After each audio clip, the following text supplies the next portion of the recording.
Today we will discuss devotion as per Bhagavad Gita. Devotion may be in personified form and non-personified form. Suppose someone is before you to whom you are devoted, then that form is personified form. Suppose you are devoted to your parents and they are before you. It is easier to devote yourself to them. Therefore, in personified form of devotion, one is able to devote easily. In case of non-personified form, devotion is difficult, as suppose one has never seen his parents. He can still be devoted to them, or suppose he has not even seen their photograph, devotion can still be achieved but with difficulty. Therefore, devotion is difficult in non-personified form. But it is not the form, but devotion is important. Therefore, devotion with faith is considered the most superior, whether worshipping in personified or non-personified form. However, again, as discussed earlier, success is received with great difficulty in case of worshipping in non-personified form. The devotion means complete devotion and therefore has to be with senses under control, and devotion has to be dedicated to welfare of living entities. Let us discuss characteristics of devotees. Devotees means complete attachment to God, as God is for welfare of all living entities. So devotee has to be or has to practice the same, that is, practice the welfare of all living entities. Then devotee should offer all activities to God. It means devotee will never carry out undesirable activities, as he is to offer all his activities to God. Activities, as we know, include actions through five senses, that is hand, eyes, nose, tongue and ears.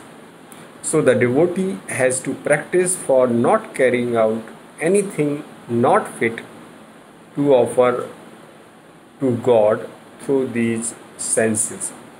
This is very important. And remember, these senses are attached to mind. So the mind has to be controlled and thoughts to be absorbed in God by a devotee to control the mind. And if devotee is able to achieve this condition, he will not be attached to the desires, senses and this materialistic world, so will be away from pains. Now, how the devotion can be achieved as per Bhagavad Gita? Then it is said that concentrate your mind on God or on God with full devotion through practice of His remembrance. Always remember God. If one cannot concentrate and practice remembrance of God, dedicate actions to Him, actions to God. Once you dedicate all your actions to God, you will perform actions to satisfy God, that is, actions leading to welfare of living entities.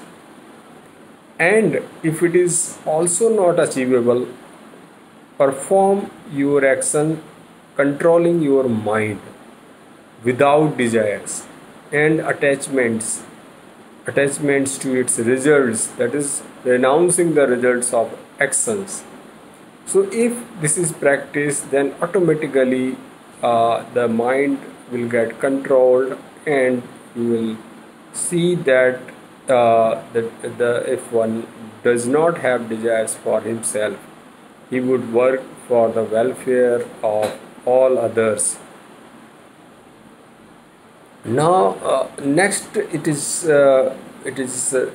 written in Bhagavad Gita about which is superior. That superior means whether knowledge is superior, devotion is superior, or controlling mind is superior, or performing action, renouncing the result of action is superior.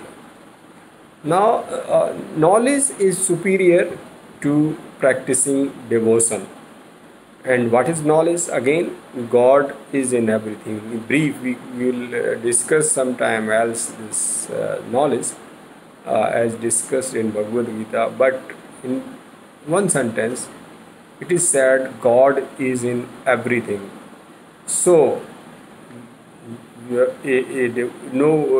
devotee or a person can neither harm to anyone, not even think to harm anyone, or not even bring a bad thought in the mind against him or her or any other living body, and therefore he or she will respect others with devotion. So, so this is knowledge, and then controlling the mind is above knowledge. It means once you control the mind, then your desires and attachments will be controlled, so you will work for others. And performing your actions with renouncing the results of action is above controlling the mind. It means the action or what you are supposed to do, if you do with renouncing the results of these actions or performing actions, then this is above controlling the mind. It means this is called karma, that you are perform your duty, perform your work in such a way that you are not thinking of the result. So perform your duty for what you are there. This leads to attaining self-realization. Thanks. I am KM Soni, retired ADGC Brody. Thanks a lot.